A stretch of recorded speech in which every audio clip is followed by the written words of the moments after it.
There's always internet discussions about in D&D, what is the best starting equipment you can possibly get if you take just like the starting gold. There are those of us out there that like to, instead of just going off of, you can either choose, a martial weapon or whatever in your class, instead taking the starting gold and figuring out what can I do to really fit out this character? What do I think is going to give me the most like flexibility? What's really powerful in here?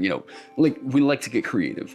And I mean, I'm the guy that made the merchant, so I am all about trying to find these little combinations that make it to where like your character is strong based on the items that they have, not even the magical stuff. We're just talking the non-magical stuff that you can pick up in the player's handbook. Like what is going to be the most effective and like objectively strongest, piece of equipment. While I do think that there are things like rope and, candles and chalk that can all do some really incredible things. The 10-foot pole, the bag of ball bearings is another really great item. I am here to argue that the strongest thing that you can buy with starting gold in D&D 5e is the donkey. Now this sounds real stupid, I know, and this is probably totally a meme. I'm planning on doing this as a build, like an actual character build, to optimize and see how good can you make Donkey in D&D. Donkey is several things. Donkey is a stat block, so this thing does 1d4 plus 2 bludgeoning damage with its hooves. It has, what's the other one? The carrying capacity. So it can already carry more for you than the pony can, and the pony costs triple what the donkey does. Not only that, I've kind of run the numbers a few times, and I can't help but think that in a 1-for-1 fight, if you were looking at donkey versus mastiff, the donkey's gonna kill the mastiff in most of those fights.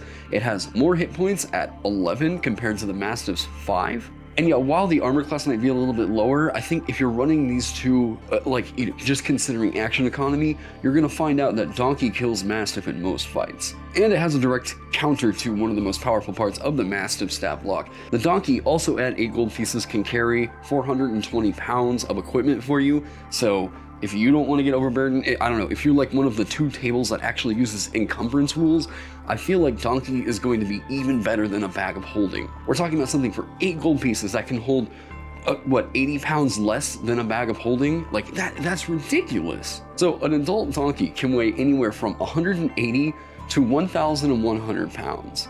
Donkey is also a great source of food, because if you're looking at the average weight of a donkey, where they weigh anywhere from 180 to 1,100 pounds according to Google, I'm just going to take the average of that and just say that, meet it in the middle and say that a donkey weighs 640 pounds.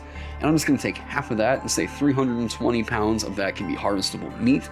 I mean, for 8 gold pieces, you get the potential of 320 pounds of meat. I think that sounds fairly reasonable. Like, if we're just looking at the numbers of that.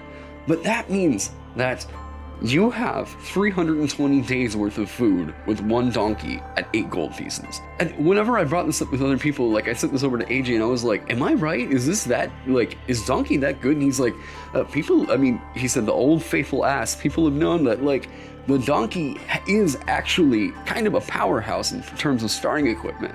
Yeah, and one of the other things he mentioned is like, hey, do you need something to test a questionable potion for you? Bam, right there, donkey. So I think that there's a little hidden power to the donkey. So what I think I'm going to do is, in an upcoming video, I want to do a build that is just all about donkey. If we do nothing but just take donkey, we'll take our starting gold, buy donkeys with it. Really, what kind of a character can we make that makes the most use out of this incredibly cheap beast that you can pick up and buy? What kind of benefits can we get to actually maximize our donkey herd that we walk around with? And honestly, I think that's kind of a cool character concept, is a shepherd of donkeys. So maybe that would be like Druid Circle of the Shepherd, or I don't think Beastmaster Ranger is a great fit. That's really like single beast targeted. Maybe Cavalier.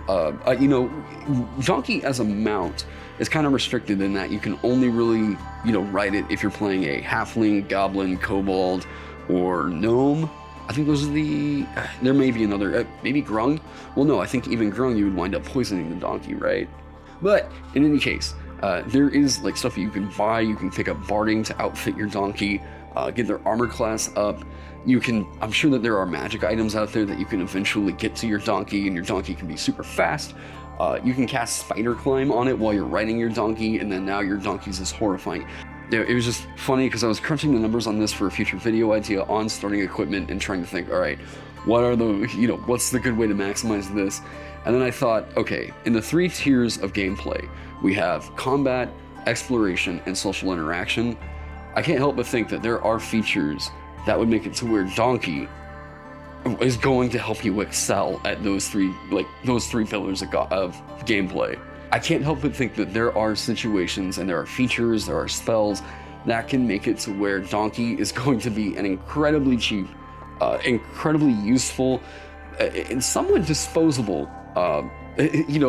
creature that could really make a character shine. And I can't help but think of like how hilarious of a story it would be for a character that had just totally maximized Donkey, becoming this legendary hero, and whatever. So yeah, in a future video, I will be doing a build that looks to maximize the mule as most as I can, make use of Donkey in as many ways as I possibly can, see how many donkeys I can pick up at first level. What's that going to be? I think average starting gold across all the characters is like 95, so let's just divide that by 8. So we're talking about the possibility of 11 donkeys that you can pick up. I mean, that's already feels a little bit disruptive to play, but like, honestly, if you can even just pick up 4 of those, you have all kinds of food. I mean, you have a donkey that you can eat. That is going to be more than enough food to get you to the point where you have more gold to buy like actual food. So yeah, instead of me making a whole video on each of the different pieces of equipment, which I might do, later on, I just wanted to get this one out there because I thought that this was so hilarious and wanted to let you guys know about the power of Mule. Let me know what you guys think down in the comment section below. If you have some theory crafting builds, let me know, because I'm going to be writing my plan of action out here into how I'm going to tackle this character build. So let me know what features you think are going to be good. What race do you think I should pick up? I'm kind of leaning towards Halfling, especially because they get that one feature that lets them talk telepathically to beasts, and I think it's beasts and plants. It might just be beasts. But yeah, and then like class and subclass, I don't know, I'm leaning towards the Circle of the Shepherd. I think that there's some cool features over there. I can see perks out of Cavalier Fighter. I mean, and I know that putting Beastmaster Ranger is like basically just dropping acid on your skin, but like, you need a little bit of combat love here. So maybe we can get that out of spellcasting. I don't know. I'm going to go check around. If you want to support the channel and what I'm doing around here, you can support me down on Patreon, over on the DMs Guild, where you can pick up some of my products, or through a YouTube membership, and rewards are coming soon. I'm trying to figure out really what to award members. I want to figure out something really cool for you guys. So yeah, thank you all so much for being here. I hope that you all are staying safe, staying healthy, and I can't wait to see you in the next one.